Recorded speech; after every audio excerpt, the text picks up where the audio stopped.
Kay Lyons once said, "Yesterday is a canceled check, tomorrow is a promissory note, today is the only cash you have.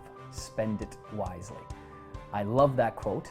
I'm going to get back to it and what it means in a minute, but first, welcome to Module 2, the Entrepreneurial Scorecard System. In this module, my promise to you is that I want you to be thinking about time management as an archaic, misinformed notion. This crazy idea that human beings can somehow manage time is, well, it's just silly, and has caused more good people to walk down the path of trying to become more productive with the wrong map in their hands.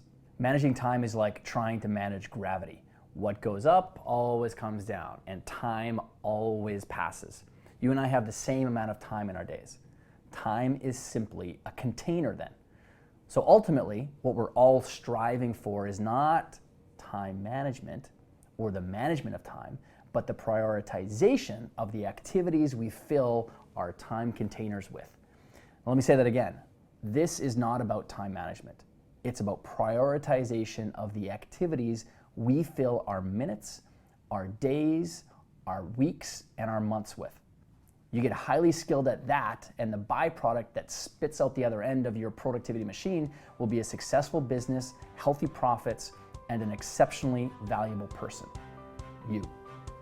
Listen, I'm excited to share these concepts with you and help you use them to really ramp up your business. Okay, join me in the next video where we kick this little high performance party off.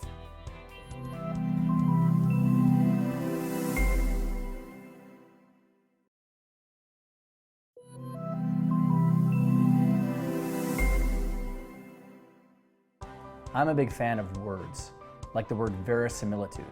I love the way it sounds. Plus, it takes me back to an 11th grade book report I had to do on the grapes of wrath, which I did, by the way, the entire time in front of my class in denim overalls, very cool, a ratty shirt, and beat up old boots in complete Tom Joad character.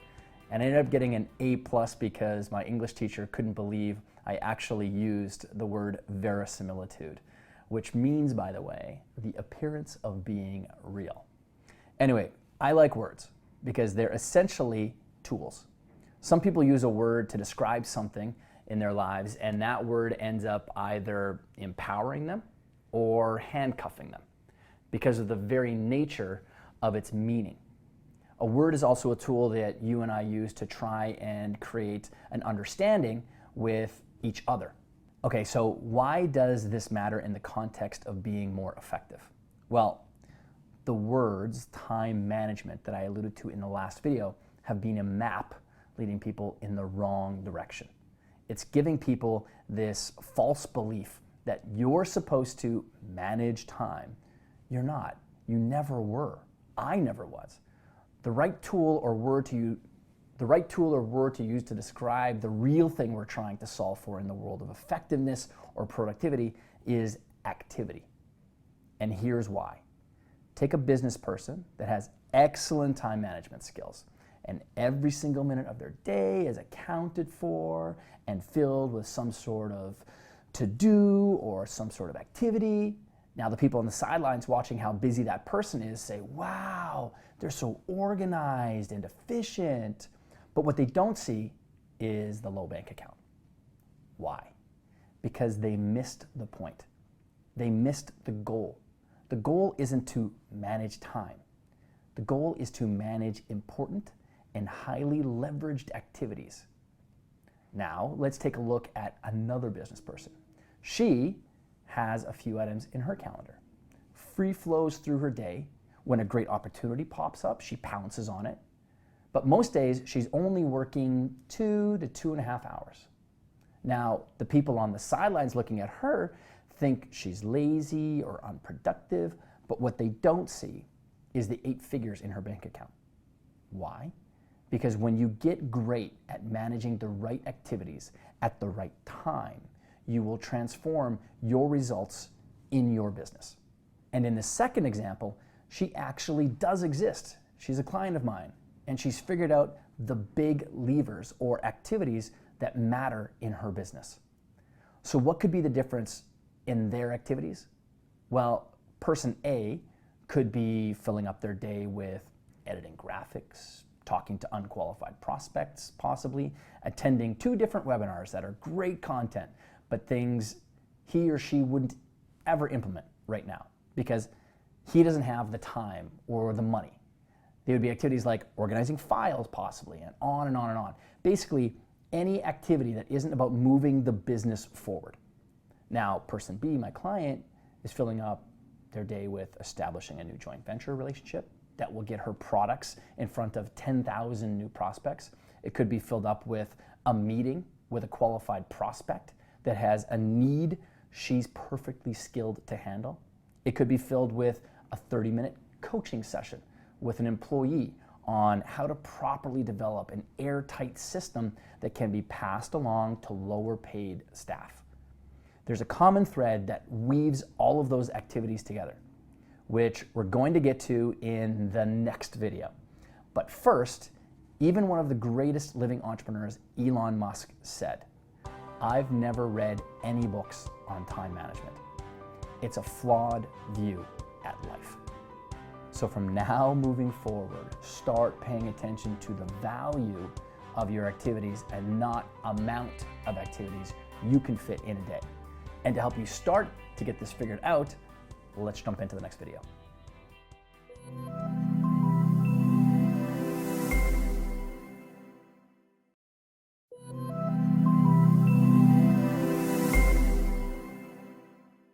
The great American general and president Dwight D. Eisenhower once said, "I have 2 kinds of problems, the urgent and the important. The urgent are not important, and the important are never urgent." When I first came across that quote and then his method of prioritization, my business life shifted, like dramatically. It's actually this one strategy a client of mine referenced as the thing in 2014 that helped him go from 8 million to 50+ million in just 10 months.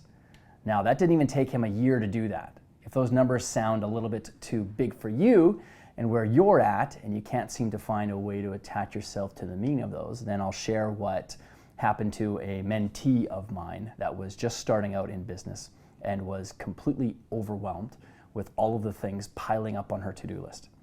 She used this model to get out of the dream up stage and into the ramp up stage in just 9.5 weeks.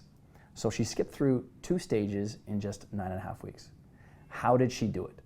Well, she was making sure she was working on the highest priority activities, which is the thing that gets lost in the world of time management. Now, I know many of you really want to get to the entrepreneurial scorecard system, but before we get there, we need to lay your foundation to place this powerful strategy on.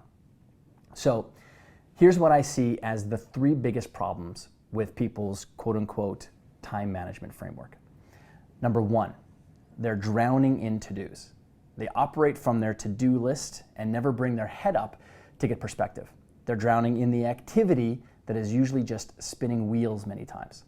The second thing is they're completely overscheduled. And I'll get into why that's important in a bit. But number 3 is they're interrupted. Good old Kanye West here. They play the interruption game. They bounce between notifications in their inbox, their phone, and social media, constantly context switching and putting out other people's fires and not their own many times. Ultimately though, what all this costs people is it flatlines you. It's flatlining your energy. It's flatlining your growth, and it flatlines your income and opportunity to make an impact, because all of this costs you growth in your business, wasted energy, and most of all, the disillusionment that you're being productive. People that operate in constant to-do lists think that they're being super productive, but most of the time, they're actually shuffling papers around, and they're not actually doing the activities in the context of business that's actually going to help you skip into the other stages quickly and rapidly.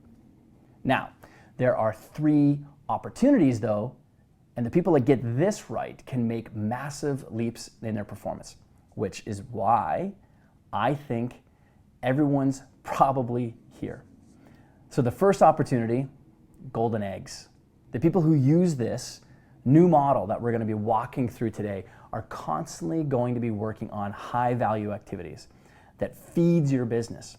and where it's at, and also feeds your personal core desires, the things you're good at. You're usually working on the things that you get tremendous satisfaction from because you know it gives you the opportunity to create great income, a great impact, and ultimately more independence for yourself. People talk about freedom. I like independence more because I think independence has more meaning to people. Freedom is a little bit too like ethereal, ephemeral. Independence, though, it's got some meat to it. The second thing is flexibility. We want flexibility. You have the flexibility now to jump on opportunities because you have room in your days to breathe and take calculated actions if things come up for you. When a great opportunity does show up and it's something that needs to be acted on right away because the opportunity might go away or it might slip through the cracks, you've got the flexibility to take action on that. And the third one, you don't have fires. There aren't many fires that show up in your day because you rarely have to deal with the urgent fires in your business because you're so well prepared. You have plans that prevent these things from happening. And ultimately, when you add these three things up, you experience tremendous growth and satisfaction with your business and personal lives, of course, as well. This helps you serve more people with far less stress. Wouldn't that be a great thing? So what is this model that I'm talking about? Well, let me tell you, it's old. It's old, old, old. This model was actually created by the gentleman that I referenced at the beginning, Dwight D. Eisenhower, who is cataloged as being the most productive and effective president the US has ever had. And he created something that's called the Eisenhower Matrix. Now, many people who are fans of Stephen Covey would think of it as the first things first model. Well, Stephen Covey actually got this from Dwight Eisenhower. Stephen Covey did not create it or invent it at all. It's Dwight Eisenhower's model. And we're all going to be using this as well, but I'm going to be layering on another dimension to it, which actually gives this model way more impact for you and how you can score the productivity and the efficiency and effectiveness of you in your day after day. So what is this model? Well, it's a classic XY grid. And the Eisenhower matrix starts with, at the very top, we've got things that are very important. Obviously, on opposite ends of the spectrum, we've got things that are not important. On the far left-hand side, we have things that are urgent. And obviously, on the opposite side of that, we have things that are not urgent. So I'll ask you, if we were talking, if I was sitting across from you right now and I said, okay, which of these areas, the upper left, the upper right, the bottom left, or the bottom right, which do you think is the most important area to be operating in as an entrepreneur? Every single day. Not just as an entrepreneur, but as a human being, actually. Is it the important and urgent category, the top left? The top right things that are important and not urgent? Bottom left, which is urgent and not important? Or bottom right, not urgent and not important? Well, hopefully you completely avoided answering the bottom right corner, which is not urgent and not important. Now, I've asked this to hundreds and hundreds of people, and pretty much the greatest percentage of people that have never seen this model before and aren't familiar with it, and even those people that are familiar with it, will usually say that the number one area to operate in is things that are important and urgent. And that sounds right, and it would be. Important and urgent activities sound like they would be the place to be operating inside of all the time. But there's a slight mistake there, because important and urgent activities are usually deadline-based. They can be fires that are happening inside the business or even inside your personal life. They're caused because they are typically an effect of the fact that you didn't do something inside of the important and not urgent category. And this is what made Eisenhower so successful. He tried to spend most of his day and time operating inside of that upper right-hand quadrant, taking care of the things there allowed for very few things to fall into that important and urgent category. Now, there are some things in the upper left-hand quadrant that are very important. So here's really the flow of the priorities of this grid. We've got number 1 and number 2, and then number 3 and number 4. Now there are 4 key distinctions in each, or a key distinction in each of the boxes. In the upper right-hand side, the things that are important and not urgent, we need to decide. We need to decide when we are going to get these activities into our day. Because if we don't decide to do them at some point in time, you know what happens? They slip completely off the plate. Because you know what's not urgent? What's not urgent is doing the 90-day year workbook. We know it's important, but it's not urgent. Because we've got other things that are urgent. And so this thing slips and slips and slips. You know what's not urgent? Setting goals. There's no fire burning underneath anyone to make them set goals. There's no fire underneath someone to make them plan something out. But we know that if we do these things, they'll probably help us and give us some sort of measurable impact inside of our business or our life. So we need to decide when these things happen. And in the important and urgent category, we need to just do them. Those are things that need to get done. And I'll give you some examples. Inside of the decide, or inside the important and not urgent category, those are activities that are prevention-based typically. They are relationship building things, they're recognizing new opportunities, so maybe just staying up on industry trends, reading things. Things in there can be also planning and even like recreational things, taking care of ourselves. Everyone knows it's important to eat well, get our vegetables inside of us, but it's not an urgent thing. You know when it becomes urgent though? When we go to visit the doctor and they tell us that our blood pressure is 100 points above where it should be. We're close to becoming diabetic.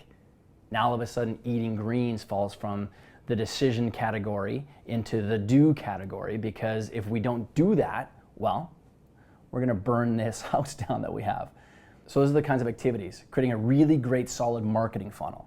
Because we're talking in the context of business here, we're building a marketing funnel. Is that important and urgent? No, of course not. Some people would say it's important, maybe the marketers that are out there. That's definitely an urgent and important thing, but it's not really. It's important to you because you operate in that world, but to other business owners, it's not. They've got other things that are on their mind. So what are some of the examples that are things that are activities inside the urgent and important category? Well, that's a crisis that happens. That's pressing problems. Those are things that are deadline based as well, like projects that are coming up, which is why people inside that, if you really and truly do live the 90-day program, you get so much done because you're deadline driven. We have the fire underneath us the entire time. And when I take a look at people who have a huge impact in their industries, and the people that I get a chance to work with on the athletic side of things as well, in sports, or people on the business side of things, they get things done because they're just driven by a sense of urgency. But working with great coaches, we have the tendency to pull those people back up and say, okay, how are things going? Let's go in, let's review things, so we can take that time in that number 1 category to decide if the strategy that we're using is working really, really well. All right, and in the number 3 category, we have delegate. Urgent and not important things need to be delegated. You need to get them off of your plate. The things that usually happen in the urgent and not important category are actually typically important to someone else. And they're urgent to someone else, but they're not important or urgent to you.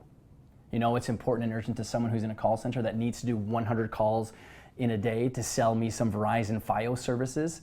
That's important and urgent to them, but the moment that phone rings on my end, that is not important to me. It's urgent because a bell is ringing.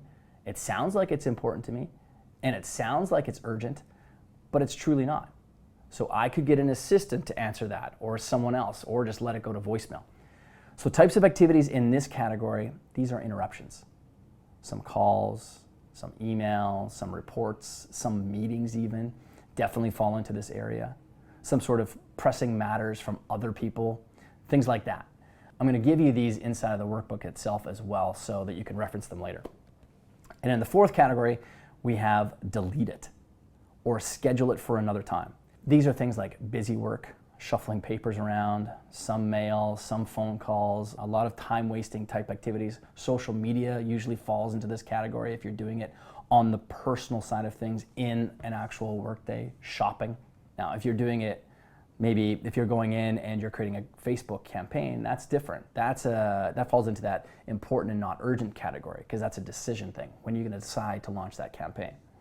So these types of activities that fall into the not important and not urgent, there should be zero time in your day spent in that area typically. And if you are, it's because typically a person is lacking goals and direction. But if I was coaching someone on that side of things, we would question that stuff as well. So we've got the time wasters that fall into this category. This is an amazing, very simple matrix and model. This will epically crush any other time management system that's out there. It's elegant, it's simple.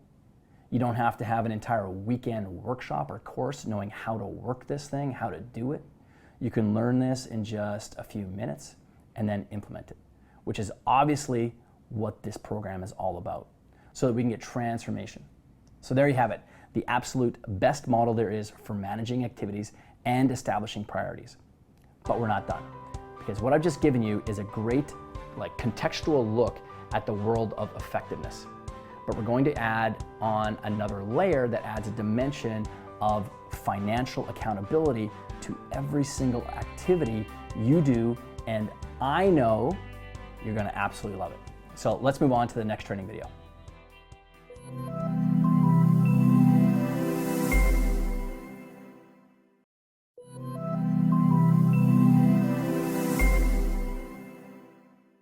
All right, welcome to the Entrepreneur Scorecard.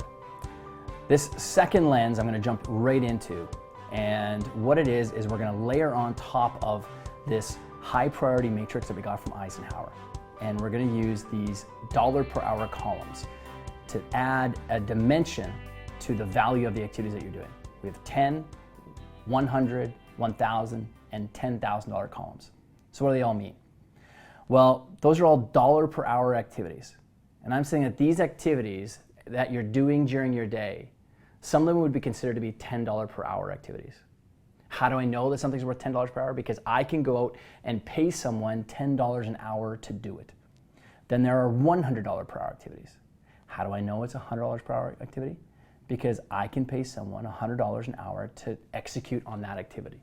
So that person might have better skills than a $10 per hour person. A $10 per hour person might be doing administrative type things for you, might be answering the phones, could be hiring someone to do something for you on Fiverr.com to edit some graphics. But even those people could fall into a $100 per hour activity because, a lot of times graphics people can, make $100 per hour to do something. Website designers fall into that. Typically more skilled individuals. Someone that might be billing out per hour. Lawyers fall into that category. Accountants can fall into that category. These are usually highly skilled technicians, can bill out at this amount.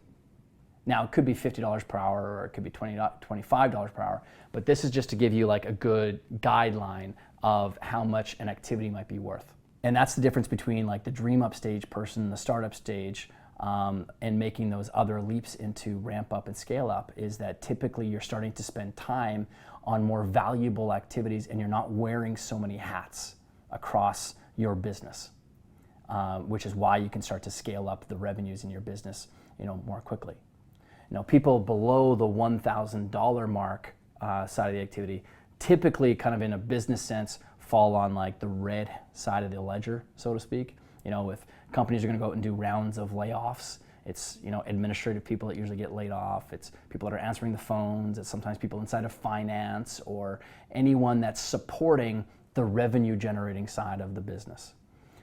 Anything that falls above the $1,000 or goes to $1,000 per hour and up, those people are typically salespeople, revenue generating type people, the people at the executive levels inside of a business, because they're typically working on strategies that make a huge impact to a business that if they execute on them, the business grows and it scales up.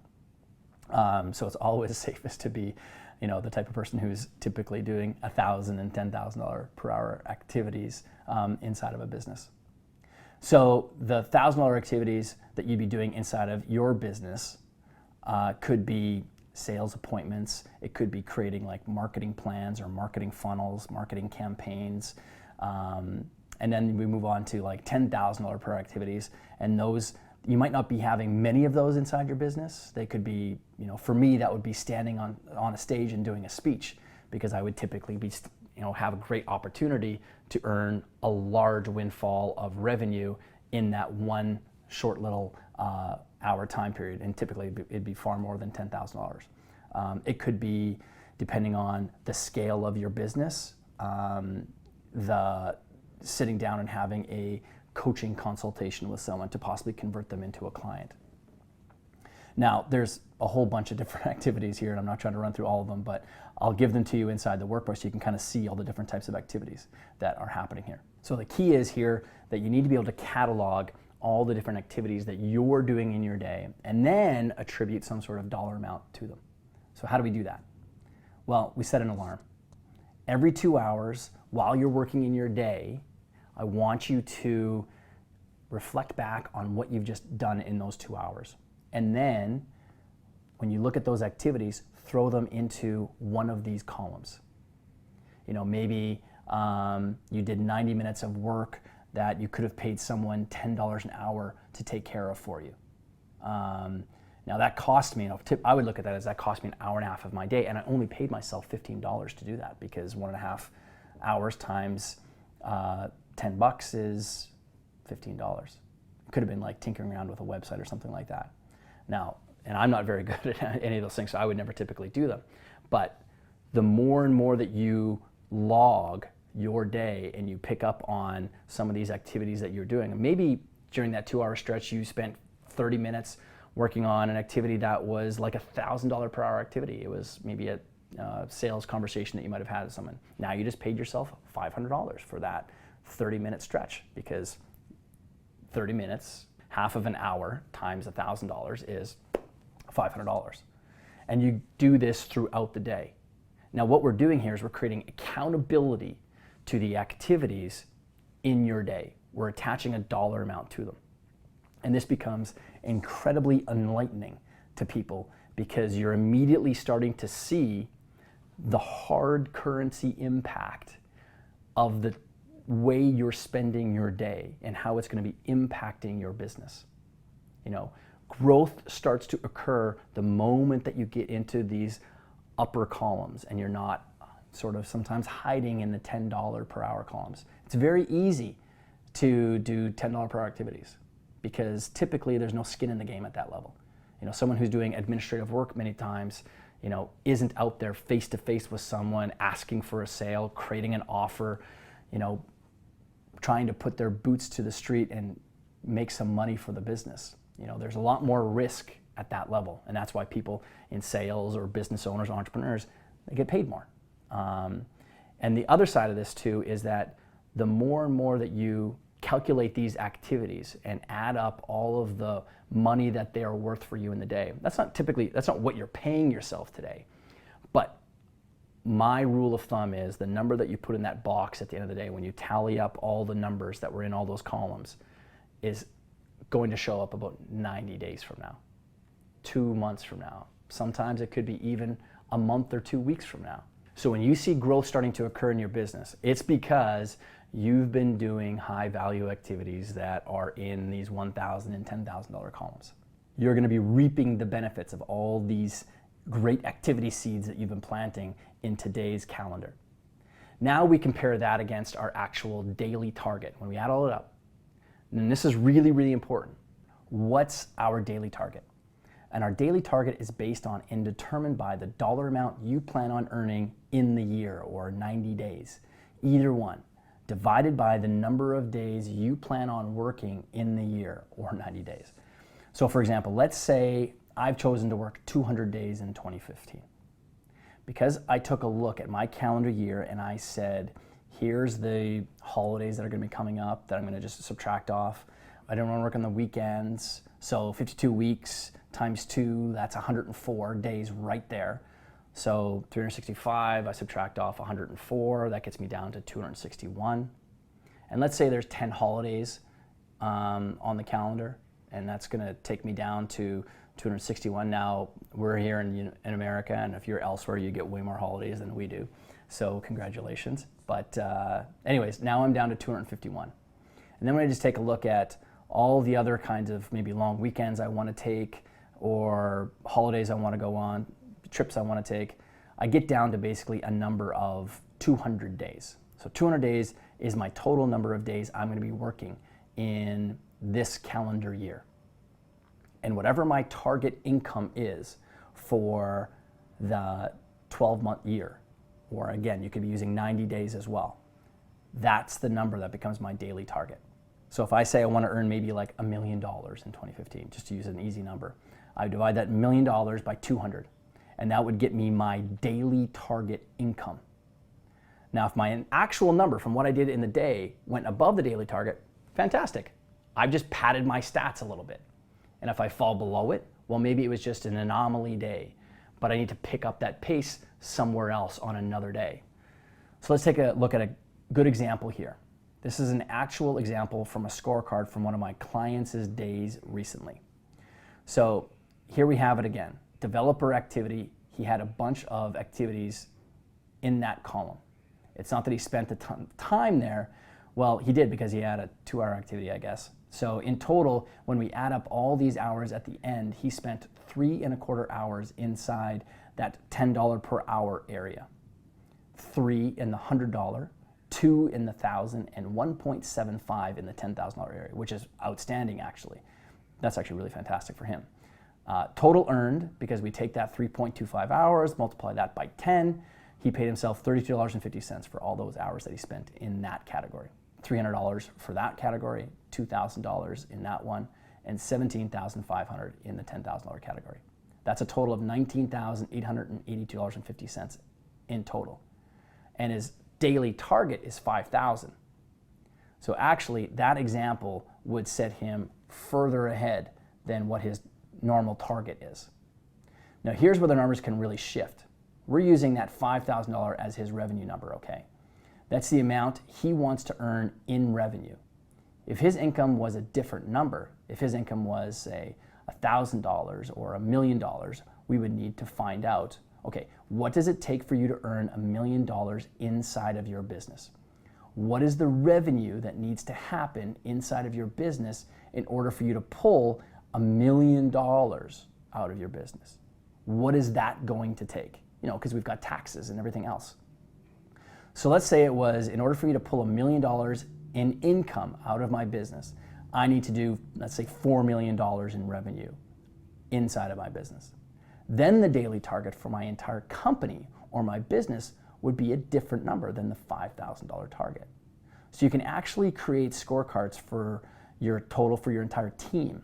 You know, one of my clients, the one that went to 50 million plus, he had scorecards that he was getting his teams to be working on because he wanted to help people see that they could be working on possibly higher level or higher income earning or higher revenue generating activities as well.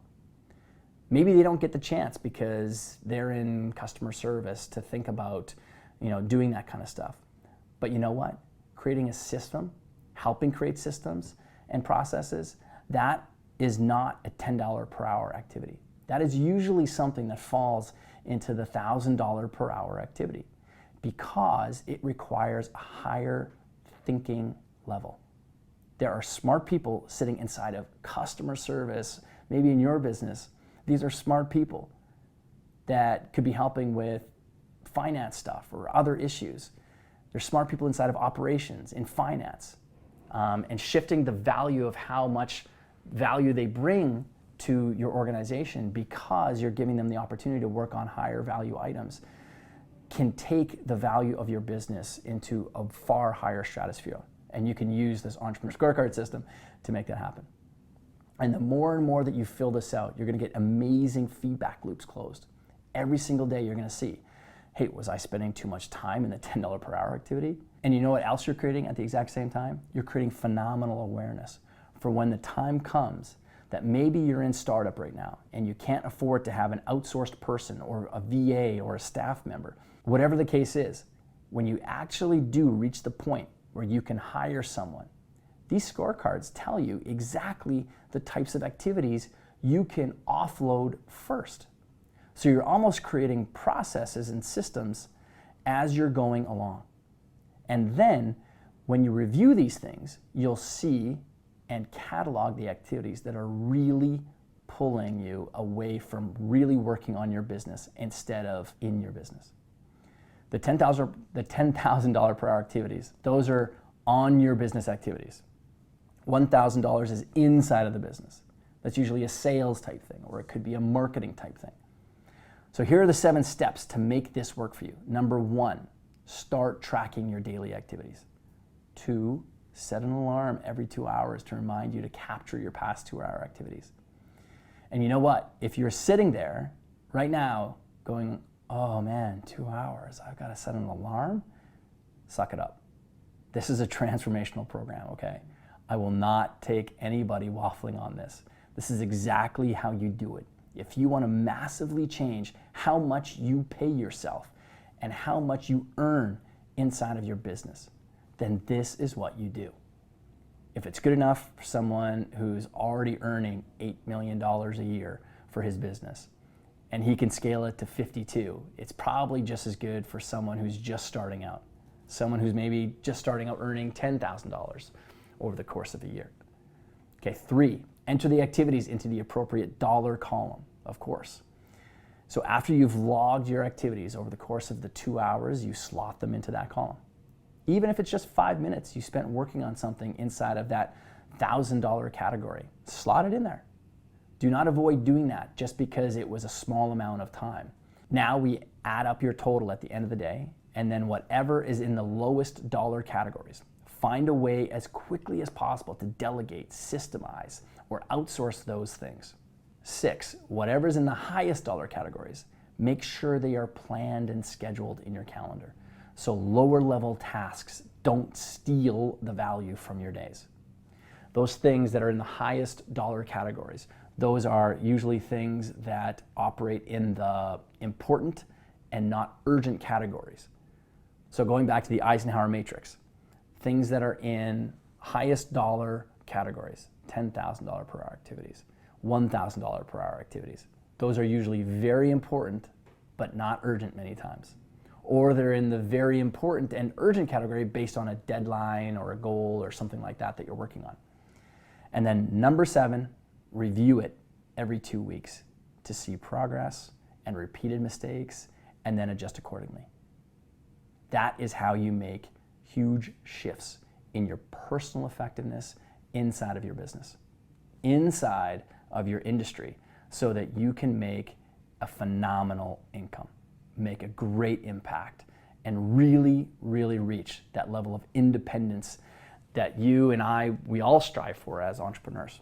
So jump into the workbook and get some more details that are inside of there.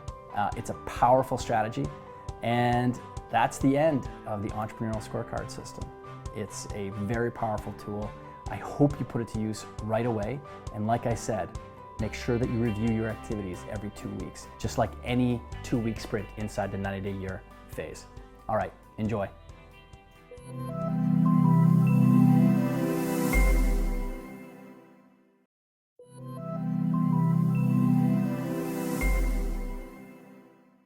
For the purposes of keeping all these videos succinct and easy for you to come back to and not have to dig through long pieces of content that aren't relevant to the problem you're trying to solve, I wanted to splinter this little customization or making the scorecard your own video off of the main teaching video where I've introduced the entrepreneurial scorecard. Okay, so here's what I know. Some people take a look at the $10, $100, $1,000, and $10,000 framework and think, oh my God, I can't think of anything that would go into the $10,000 column. And guess what? You'd be right. And here's why. The business model you're in, stage of business you're in, or the price structure of your products or services might not allow for it. And that's okay. One thing I talked about at the very beginning of this program was a great model or framework is built for flexibility. And the great thing about those little boxes at the top of the scorecard, they can be customized. So maybe yours looks like $10, which will always be the bare minimum number. $10 will always be there. That one will never change. But maybe the second one is $25. The third column is $100.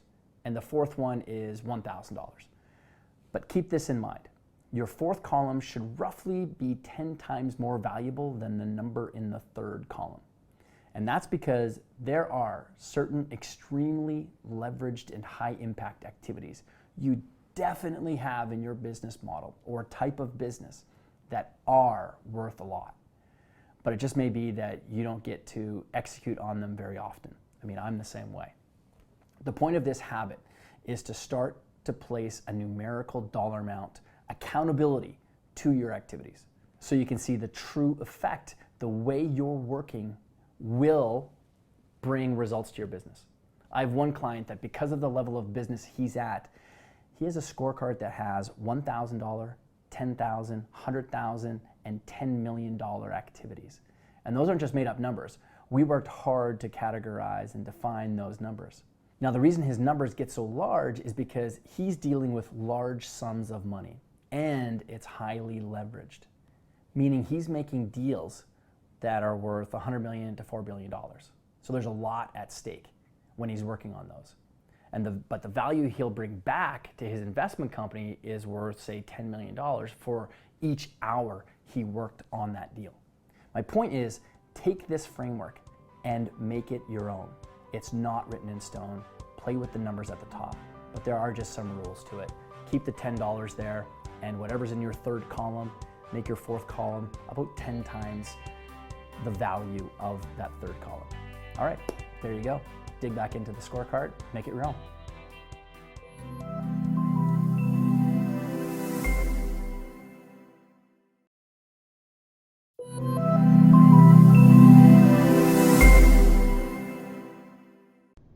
The block and tackle method, how to get maximum value from your daily efforts. So here is my promise. You can double, triple, quadruple your daily performance by using this block and tackle method. Okay, so why can I make that promise? Well, I can make that promise because of this very thing that I've talked about before, context switching. When you block and tackle right, this loss that we have to trying to do too many things at once goes away. We mitigate that opportunity. Second thing is, this is the typical way that most people are working their day. They're trying to work on a project, but then they're also switching between all of the bells and the alerts and the whistles that go off around us, whether that's a ringing phone or whether that's your email notification going off, or it's your phone text message going off, or it's some ping on Facebook, or however it is that you've got your world organized. These little distractions, it could be people walking into the room and interrupting you that way, meetings, things like that cropping up. This is how typically people are working their days. All of that context switching just takes that idea of working on that one project and it elongates the amount of time it takes to even get that thing done.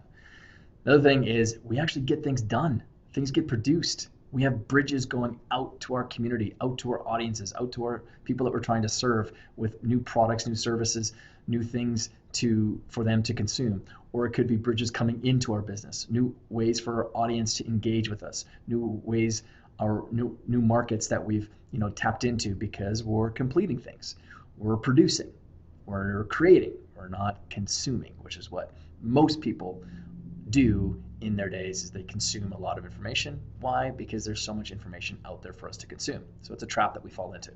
All right. So there's a study that was done several years ago on children's playgrounds. And what they wanted to do was find out, are we stifling children's freedom and creativity by placing just a simple fence around a playground? And so they removed a fence from a playground outside of a school. And then when the bell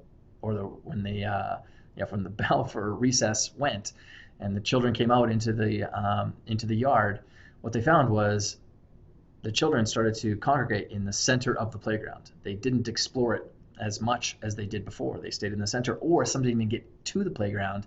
They stayed huddled near the front doors of the school. When they put the fence back up, what they found was the children used all of the area inside of that fence, the corners, the nooks and crannies, everything. So what that does, it shows us that we need to think inside the box, not outside the box. Think inside the box. Create these boxes of time in our days where we're solely focused on one thing, so that we can explore as much of that one thing and unpack as much of ourselves into that with our own creativity as we possibly can. So what is blocking and tackling? Well, blocking and tackling it's quite simple. It's just choosing a predefined amount of time to complete work towards a goal, a task, an activity, something. It's predefined.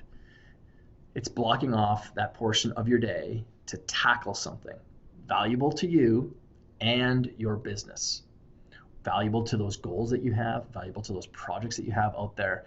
We're blocking off time to only work on that one thing, not allow the world of distractions to creep into that box of time.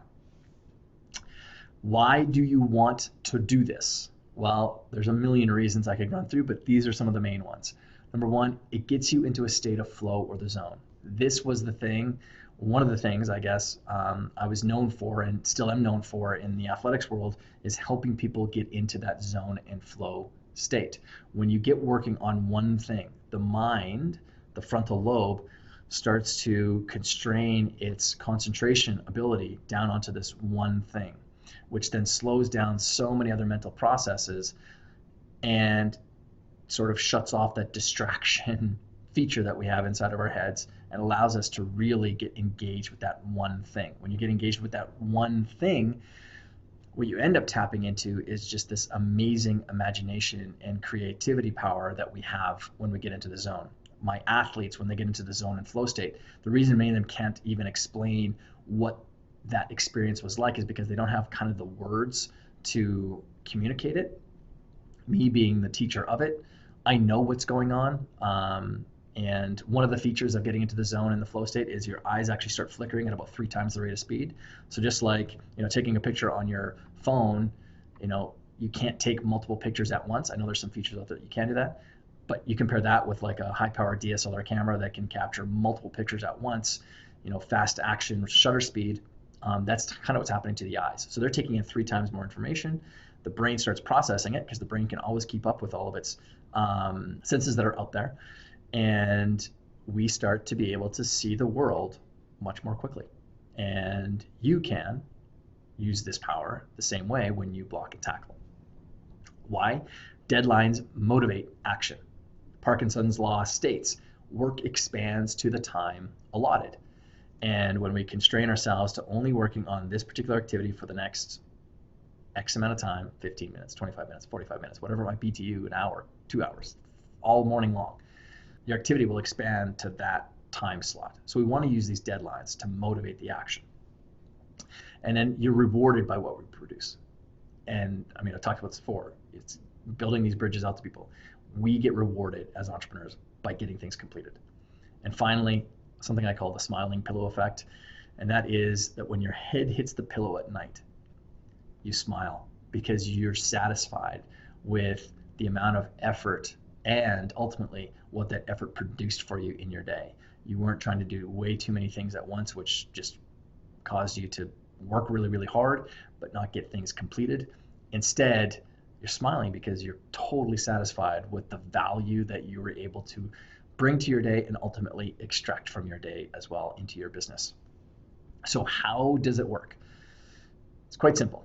Step one is we need to plan to block. We need to choose portions of your day, your next day, during the end of day optimizer to focus on the one thing. So if you haven't watched the end of day optimizer video yet, you have to watch that to understand that.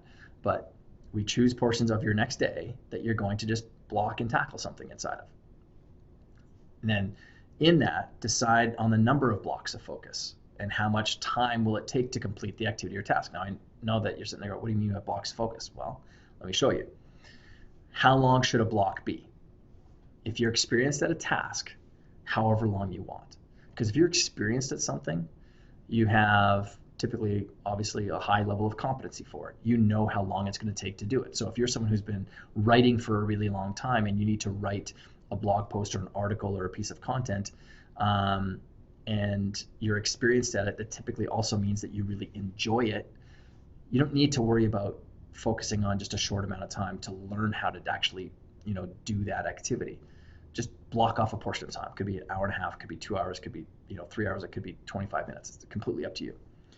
But if you're new to a task, if you're inexperienced at a task, use 15 to 25 minutes. That's optimal. And anyone who's familiar with the Pomodoro technique from Francisco Cirillo knows it as the Pomodoro technique, and they talk about doing 25 minutes of cycle time. And this 15 to 25 minutes is optimal because if you have something that's new, it means it's change. And 15 to 25 minutes isn't that long, because it's not going to scare that kind of reptilian part of your brain to fear it and avoid it and procrastinate on it. 15 to 25 minutes, that's not very much. I can kind of focus my time on that one task. So that's one of the reasons. This other reason is the issue that most people have when they're going after new goals or tackling a task in a time period is they don't know how much time it might take. But when you break things down into 15 to 25 minute chunks, you're able to quickly see, oh, I'm going to have to add 2 more blocks of these cycles in order for me to complete this task. So you're learning really rapidly through feedback loops how much time it's going to take to do something, which is always the struggle with any project or goal. So the key point there to remember is if it's a new task or activity to you, you probably won't be very good at judging the time needed, and that is completely okay. That's all a part of the process. That's all a part of the system of learning what this new thing is all about. So step 2 is we're going to set a timer, and then we're going to commit to that portion of time and only doing that one thing. I'm not going to check my phone during it. I'm not going to check on Facebook. I'm not going to check my email. I'm not going to answer phone calls. I'm not going to text my mom or any of those things. Those things can wait till later. I mean, if you can't wait to do something for 15 to 25 minutes, then you have allowed the world to control your life instead of you steering the wheel of your own ship. And if it's a short cycle of time, like 15 to 45 minutes, then take a quick break and then resume for your next block. So drink some water, grab a snack, take a walk, check in on social media if you want, stretch, meditate. And that short block of time, those little breaks, 5 minutes is pretty much good enough to kind of take a breather from it and then go back to it. And then review your estimations. So if I just got done completing a few blocks of time towards, it could be writing a blog post, something that would take me a long time to do because dyslexia and writing isn't necessarily my strength. I would say, okay, well, if I budgeted 3 blocks of time that were 25 minutes each, how much time did it actually take me to do it? Well, it actually took me 5 blocks of time. Okay, so now I know going forward that I should be blocking off more time. Or I ask myself, okay, well, what was it about that estimation that caused me to underestimate it? Maybe I don't have a framework installed yet. Maybe I was trying to freewheel too much. Maybe I, didn't stick to that kind of focusing in on one thing. Okay, good to know for later on, so I can self-coach and self-manage. So it gets back to that question of how accurate were you with blocking off the appropriate time to complete that activity? Here is the possibility. When you implement this, I know that the value of your scorecard increases. We're in the Entrepreneurial Scorecard module. When you block and tackle, your scorecard's value will go up because you're not going to block off and tackle things that don't produce value for you in your business or aren't high impact, highly leverageable things. And when the value of your scorecard increases, the value of your business increases. And when the value of your business increases, your impact, the opportunities that flow to you, and the luck all increase as well. So luck. I mean, I've had so many instances throughout my business career where just fortunate things happened to me. They didn't happen to me sitting on a couch though. They happened because of just this kind of domino effect of actions that I was taking out there. I was on the field of play. But there's been portions of my business life where things just were a struggle. Things were harder. And many times those were because there were maybe times of transition. I was moving into something else. And during those times of transition, maybe I wasn't taking as much action because I was uncertain about what that next phase of my life might look like. And I didn't get a bunch of fortunate bounces back then. Luck just wasn't there for me at those points in time. But the more action I took, the luckier I got. And when you block and tackle and you get these highly valuable things completed for yourself, luck starts showing up a lot in your life as well. So an example I'm going to use is this presentation itself. So yesterday I planned 90 minutes to complete this. And I divided it up into 45-minute blocks with a 5-minute break in between it. And the first cycle was compiling the structure and organizing it in this presentation. And the second cycle was reviewing and recording the presentation, exactly what you're seeing right now. Now, when I reviewed the time I actually needed, I slightly underestimated this by 15 minutes, and that is because I added in more content than I planned. Yay for you. So next time, because of the content I added in, now I've developed a bit of a different framework for how I would deliver this, and I'm going to be able to estimate things better, easier, because now I have a more refined system for this. So here's some tips. Batch things together. Emails at 10 a.m. and 4 p.m. are an example of what I do. Even underneath my signature, it says and tells people that that's what I do. You know, it's a small little font just to let people know, as setting an expectation for myself, that that's when I actually get back on emails. Tell clients that as well. Bills and invoices could be on Fridays. Financial Fridays has always been something that I've done in my business. Batching that together. Video creation could be another thing. On Tuesdays, a friend of mine, he has a very successful podcast. He records all of his podcasts within the first week of a quarter. So week 1 of Q1, he has all of his podcasts recorded and done in that week, which is great because you're putting all of your resources and time and energy on that one activity, so it's completed and it's not spaced out multiple times over the next few months. And then track what activities you typically underestimate how long it's going to take to do them. So they can often be a sign that you're doing things you're not the best at, and then delegate those as quickly as possible, or hire someone else to do them when you get the opportunity. Because those things that you're underestimated, again, it's typically not your competency, it's not your skill, it's not the thing that you're the best at.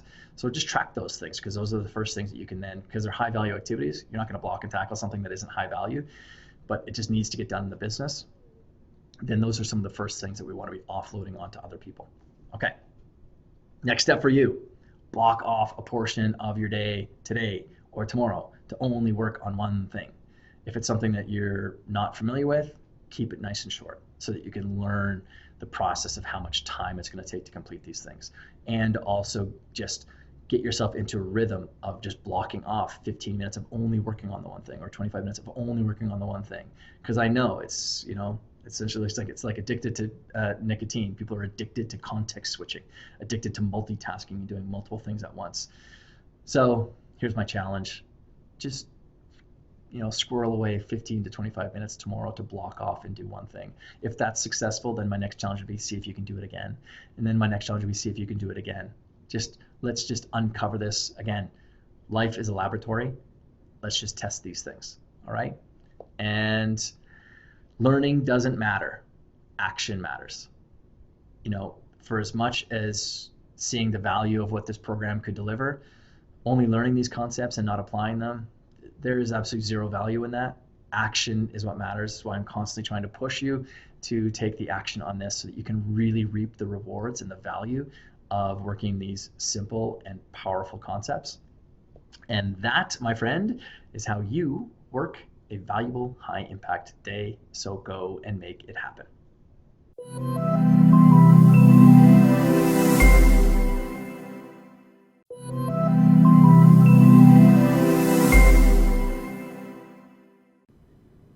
the end of day optimizer and how to end your day for maximum impact. So the promise here is that you can get this end of day optimizer and ending your day really powerfully. You can do this in 1 to 10 minutes max. If you're doing it anything longer than 10 minutes, maybe it's because you have a really critical day that's coming up and you really need to map it out or really think about it or work it through in your head. But typically, most of your days, you're going to be able to get this end of day optimizer done in 1 to 10 minutes. Now, what does this prevent? Why are we doing this? Well, number one, we're doing this to prevent wondering what we're going to do today. Most people wait until the day that they're in before they start thinking about what they're going to be doing, or they let the day come at them. And then we're starting to do another thing that we're preventing, urgent fires.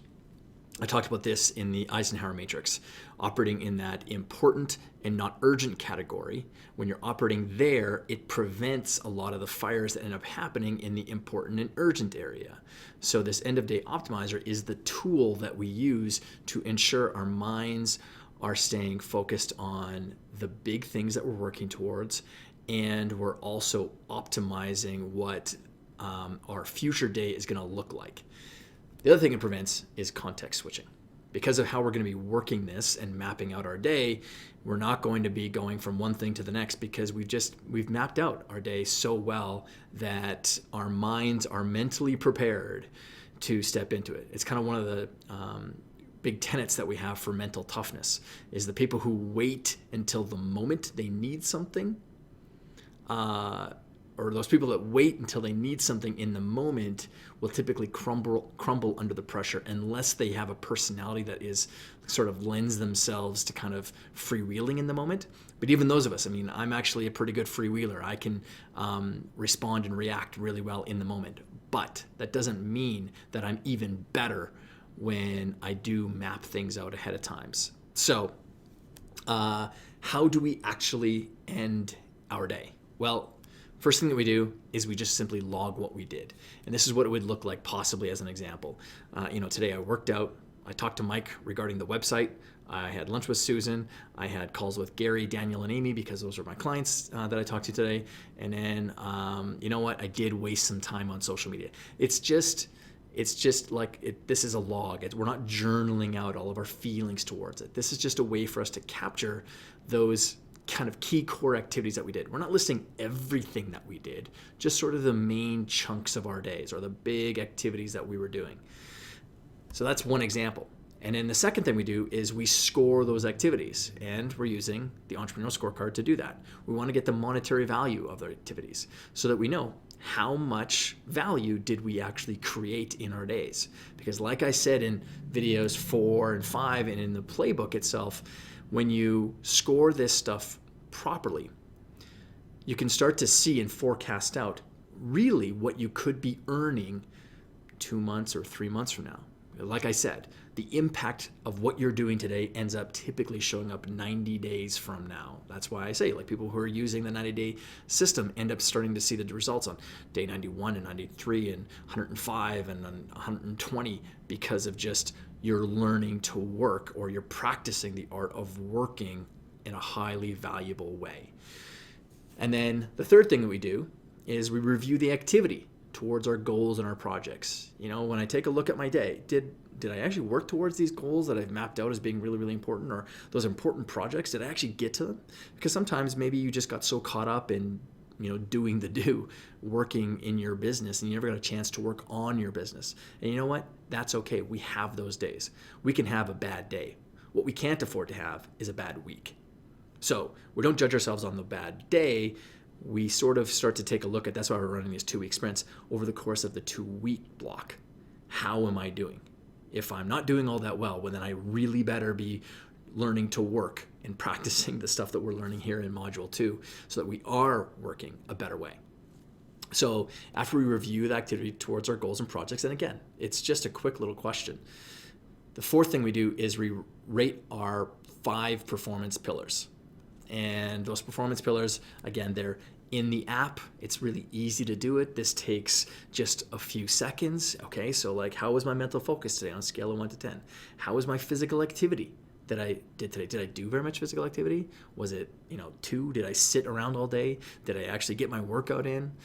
All those kinds of things. Life fuel, the nutrition. How would I rate that? My emotional energy, was I, angry? Was I frustrated all day long? Was I pretty calm, confident, and cool throughout the day? How was that? Or when you take a look at all those activities, how were you, mentally and emotionally in each of those activities? During that call that you had negotiating something, were you all over the place emotionally? Were you concerned? Were you worried? Think about it that way. And then the social tribe aspect. This is the thing that entrepreneurs, and especially people in the online space, do, is they kind of put themselves behind a computer screen and they forget that really, when you break it down, business is about relationships. If there's anything that's been a strength of mine, is that I have a massive Rolodex of people around the globe that pretty much at any point in time, I can pick up a phone and make something happen. Well, that's taken a long time to cultivate, but it's because it's been a big area of focus for me. And so social tribe, and that can include your team, your staff, that can include your clients, your customers, your students, depending on what kind of business that you have. It could be your family. However you want to rate that social tribe area, did you put into it or did you take from it? Did you even add anything to it at all? Maybe you just squirreled yourself away behind your computer screen today and you didn't have any social tribe access whatsoever, and that happens. But it's when we do it consecutively, it starts to stack up, and isolation is the fastest path to depression. So we need to make sure that we are investing in. And these 5 performance pillars are the pillars that we look at in the world of high performance, and we track those things. All my private one-on-one clients, we track these things. The cool thing about doing it inside the application is over time, you start to learn and see, these days that I've rated myself, or those days that I had just great productivity and I actually logged off every single main activity I had in the day. And man, that seems to be that every single time I work out or I rate myself above an 8 on physical activity, I always have a great day. Or it could be one of the other 5 pillars. The system will actually learn that about you so that it starts to coach you. So it's like anything. Whatever you put into it is what you're going to get out of it. And again, this could be an optional thing. Maybe you don't do the 5 performance pillars, but if I'm coaching someone to use, it's here for a reason. It's not here just because it's an additional thing that I can put inside of a program to make you perceive that it has more value. That's not what it's here for. This is here for a real reason. We track these 5 performance pillars because they are critical levers that can determine someone's personal sense of fulfillment. And then the 5th and really the most important of them all is to map your tomorrow. So here's what you do. You look at your tomorrow schedule. Are my most important activities scheduled? Are they actually on my calendar? Have I blocked off time to get high value activities achieved? And then if I have, am I blocking and tackling them? Have I overlapped things? Or, am I going to commit to doing that thing for that 30-minute block of time or that 1 hour or in the morning? Am I going to really block and tackle? Am I going to make sure that all my tabs and these other things that could distract me would be open? And that's to say that, and that isn't to say that, work only happens on a computer, but is my cell phone going to be on mute or turned off possibly so that I'm not context switching? Because again, we've seen how many times have I presented it, that it costs us. We don't get that time back. So we block and we tackle. And then, is there anything I need to prepare before tomorrow starts? Looking at the projects, looking at possibly the phone calls I need to have. Am I ready? Am I prepared for those things so I can step into them, in the absolute most intentional way so that I can get the maximum amount of value from that conversation? Or maybe I haven't prepared yet, so I don't want to be scrambling at the last minute.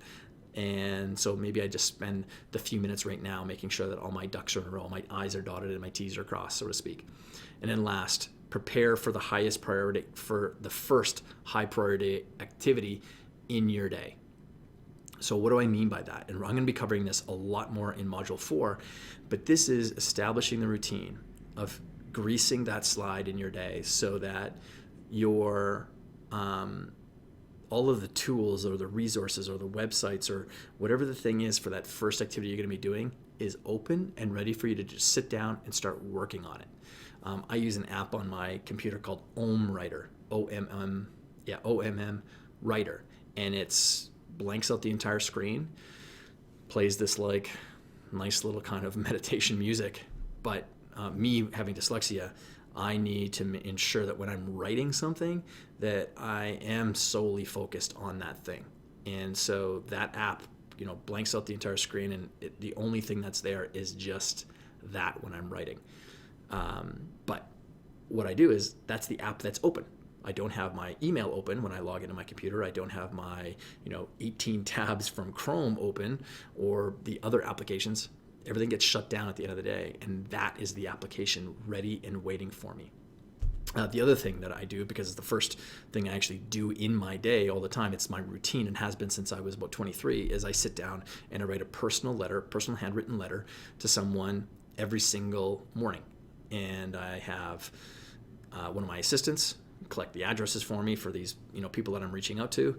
But I have my pen, I have my stamp, I have my red wax, I have my lighter that I use because I seal it with red wax. But all those tools are ready and waiting. They're in a box, and I just pull them out and I write, and I'm done. And I have pretty much a template of how I write to people, and I can get all that done in 5 to 7 minutes. But that's how I center my day, because again, I care about relationships, I care about building relationships, and I care about putting good positive stuff out there to people, thanking them for some sort of value that I got from them. But that's a high priority activity for me.